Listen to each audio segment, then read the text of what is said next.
नमस्कार प्यारे विद्यार्थियों। पिछले वीडियो में हमने बात की थी भाषा, व्याकरण और लिपि के संबंध में। अब उससे आगे बढ़ाते हुए मैंने आपसे पिछले वीडियो में बताया था कि लिपि अपन किसे कहेंगे। आज हम बात कर लेते हैं देवनागरी लिपि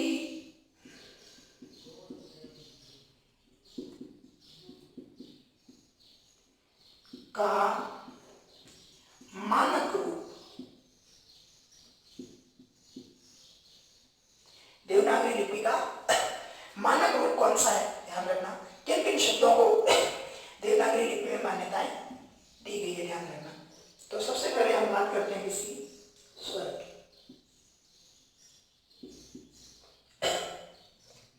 किसे कहेंगे स्वर? जो वर्ण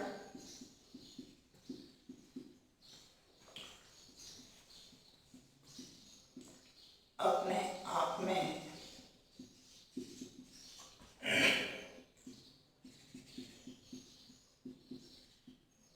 पूर्ण और स्वतंत्र हो तथा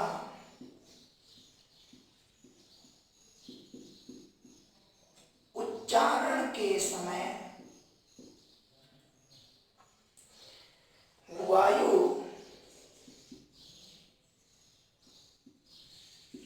मुख से निर्बाध रूप, निर्बाध का मतलब किसी प्रकार की बाधा नहीं, निर्बाध रूप से बाहर निकलती हो, क्या कहलाएंगे?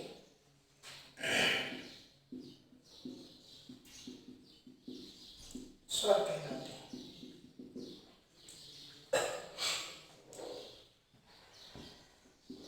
स्वरों की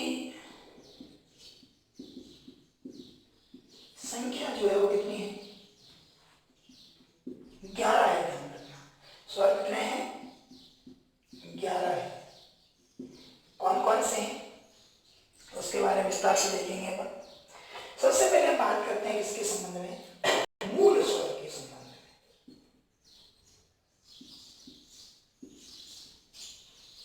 मूल स्वर है कितने? 4। कौन कौन से?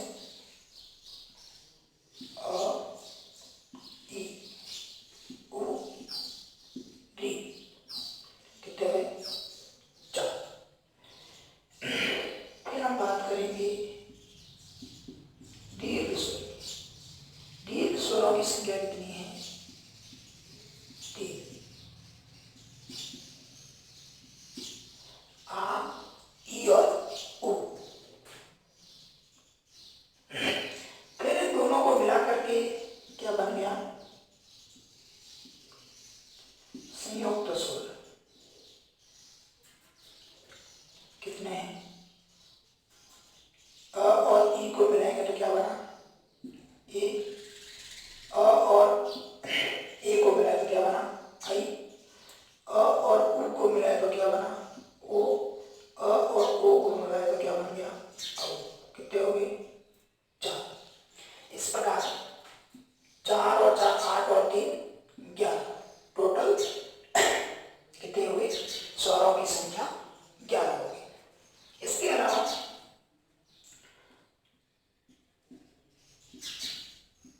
एक होता है अनुस्वार, एक होता है अनुनासिक। अनुस्वार के अंतर्गत ये ऐसा है जिसमें अपन शब्द है जैसे गवाह, गंगा, इस प्रकार का अनुस्वार लगेगा। अनुनासिक का मतलब जैसे अब चंद्र बिंदु कहते हैं, जैसे गांव। अब देखो क्या याद रखना है इसमें? एक तो स्वर की परिभाषा याद रखनी है, यानी कि जो वर्ण अपने आप में पूर्ण और स्वतंत्र हो और उच्चारण के समय वायु मुख से बिना किसी बाधा के बाहर निकलती हो, उसे अपन क्या कहते हैं? स्वर कहते हैं। स्वरों की संख्या कितनी है? 11 है, जिसमें मूल स्वरों की संख्या कितनी है? 4। दीर्घ स्वरों की संख्या कितनी है? 3। संयुक्त स्वरों की संख्या कितनी है? 4 है।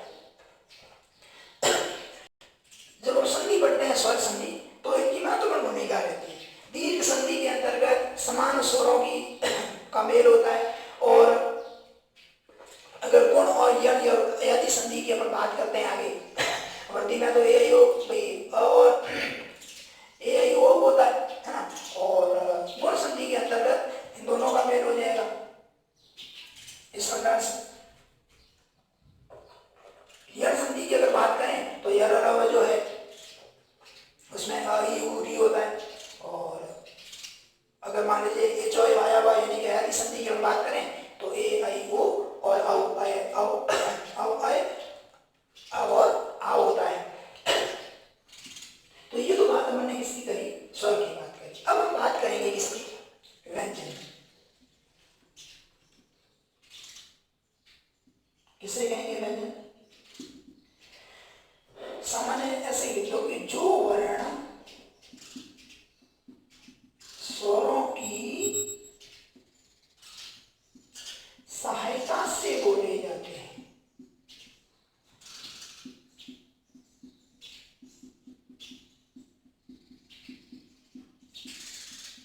हलंत तो होते हैं वो, है ना, टांग लटकी हुई होती है सभी। और वो पूर्ण कब होंगे, जब उनके साथ में क्या जुड़ जाएंगे, स्वर जुड़ जाएंगे, तो वो वर्ण क्या हो जाएगा, पूर्ण हो जाएगा। ध्यान रखना। तो जो वर्ण स्वरों की सहायता से बोले जाते हैं और उनके उच्चारण के समय हवा मुख से यानी कि निर्बाध रूप से बाहर नहीं निकलती, उसमें बोलने में रुकावट यानी कि कहीं न कहीं स्पष्ट होकर के बात उत्पन्न होती है, उसे अपन क्या कहते हैं, व्यंजन कहते हैं। व्यंजनों की संख्या कितनी है?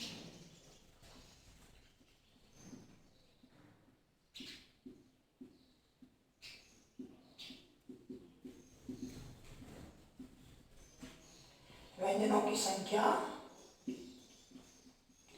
33 है। इन 33 का विभाजन किस प्रकार है, ध्यान रखना।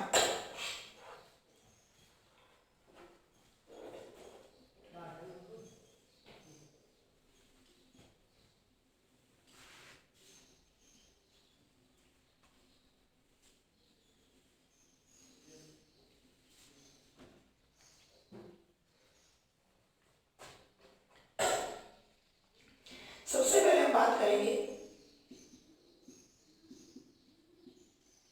स्पर्शी व्यंजनों की। स्पर्शी व्यंजनों की संख्या कितनी है? 25 है। 25 में कौन कौन से? क, च, ट, त और प। ये सभी हलंत करने हैं, ध्यान रखना। ख, ग, घ और ड़, च, छ, ज, झ और य।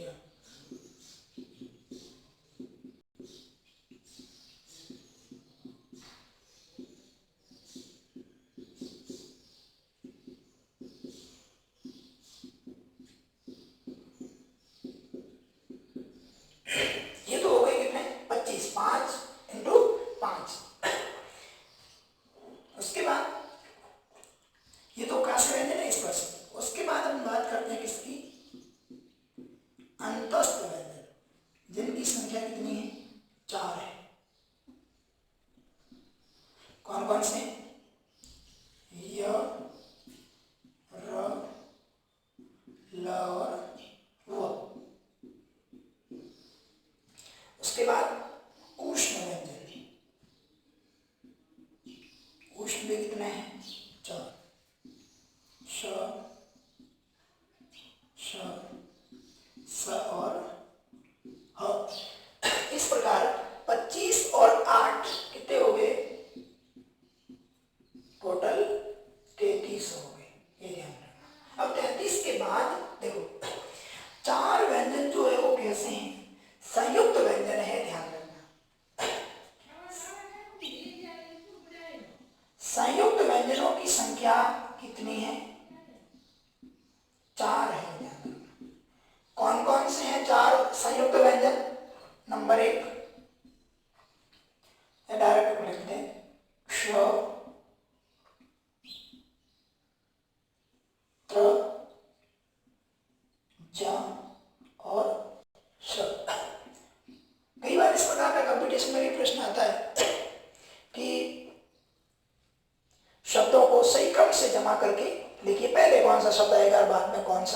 शब्द आएगा जिसमें क्या है कि एक शब्द इसका बना करके दे दिया जाता है और हम तो 12 कड़ी में देखते हैं कि ये तो सबसे अंत में आता है, जबकि वास्तविकता क्या है। देखो इन 4 वर्णों में श जो है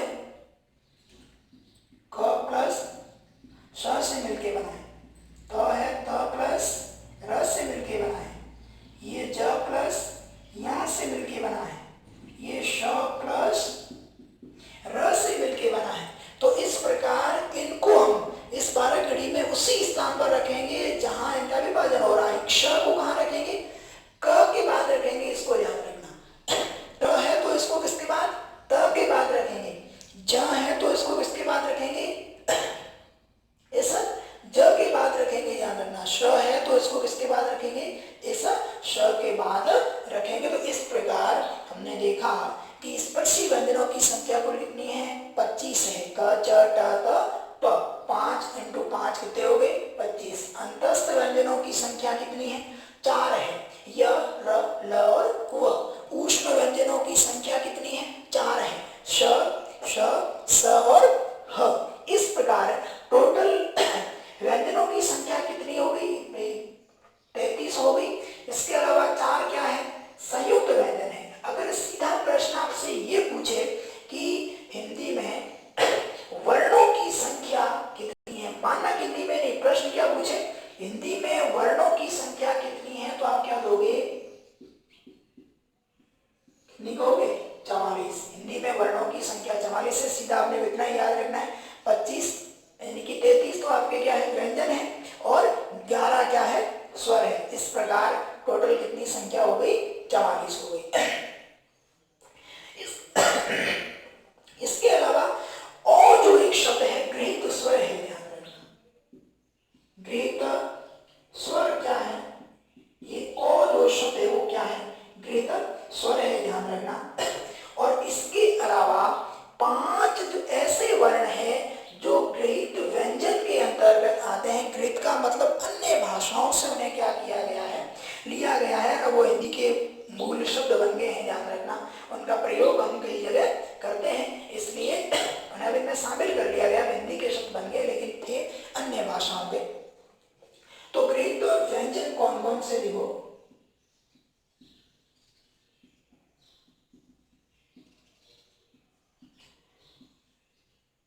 क ख ग ज और फ। फर्क क्या है इनमें, उनमें है तो पहले भी, लेकिन इनके क्या लगेगा, नुक्ता लगेगा, ध्यान रखना।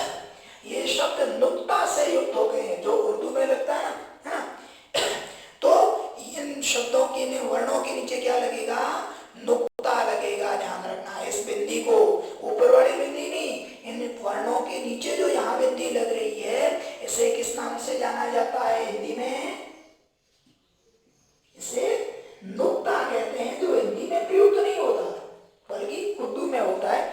लेकिन अब ये शब्द जो है वो किसके बन गए हैं, हिंदी के बन गए, इसलिए हम इनका प्रयोग इसके अंतर्गत करते हैं। ये तो हमने बात करी इसकी, देवनागरी जो लिपि है हमारी, उसका मानक रूप है, ध्यान रखना, जिसमें स्वर और व्यंजनों की हमने बात करी। अब हम बात करते हैं इसकी व्याकरण की। क्या है व्याकरण,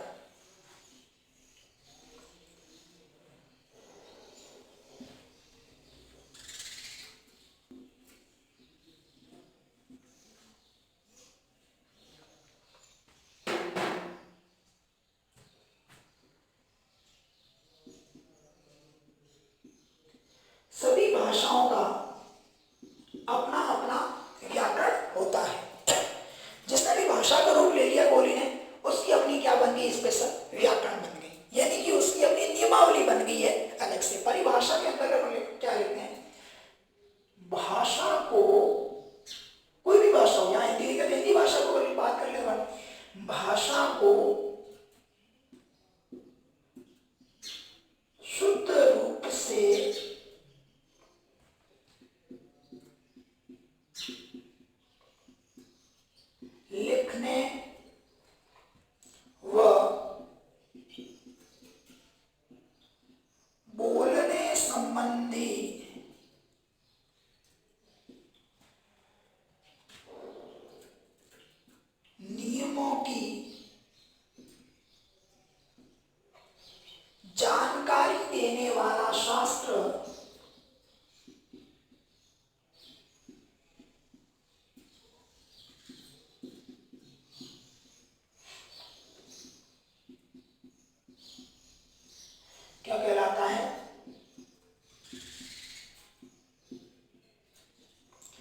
व्याकरण कहलाता है।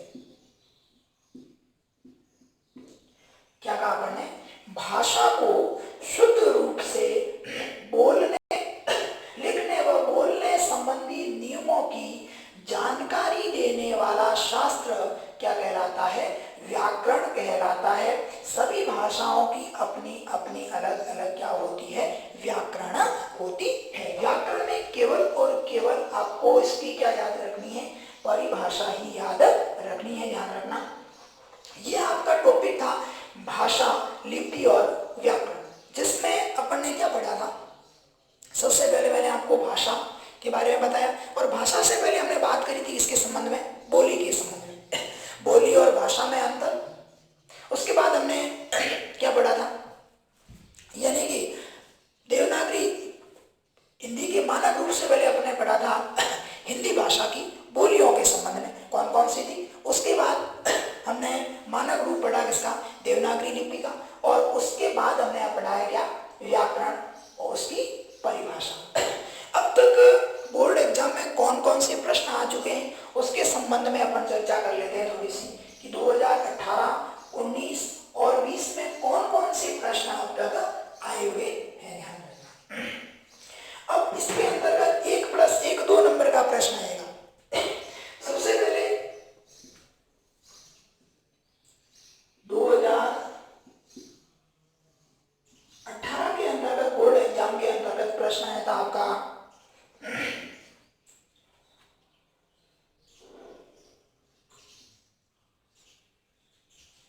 एक तो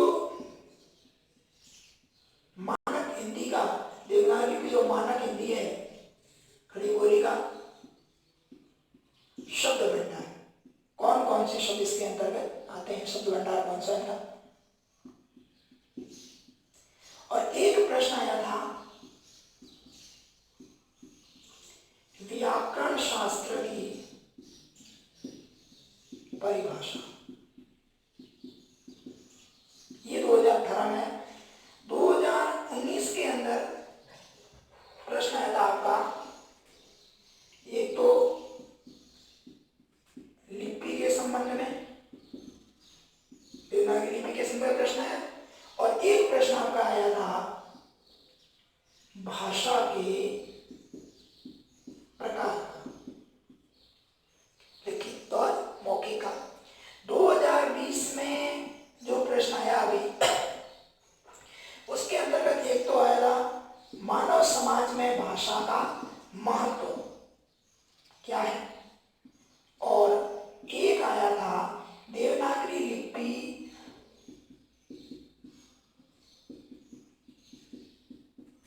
की भाषाएं जो है, कह दीजिए देवनागरी लिपि ऐसी कौन कौन सी भाषाएं हैं, इसको थोड़ा सा अध्ययन कर लेते हैं अपन।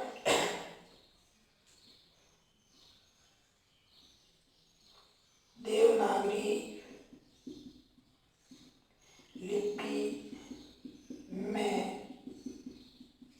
लिखित भाषाएं, ऐसी कौन कौन सी भाषाएं हैं जिनको किस में लिखा जाता है? देवनागरी लिपि में लिखा जाता है। इसमें दो लिखनी थी कोई, जिसमें एक अपनी हिंदी तो है ही, लेकिन हिंदी के अलावा कौन कौन सी है? मैंने आपसे कहा था संस्कृत, मराठी और नेपाली है। ये लगातार 2018, 2019 और 2020 में आपके क्वेश्चन आ रहे हैं। अब अगले टॉपिक में हम बात करेंगे किसके संबंध में? शब्द शक्ति के संबंध में विस्तार से उसके बारे में चर्चा करेंगे।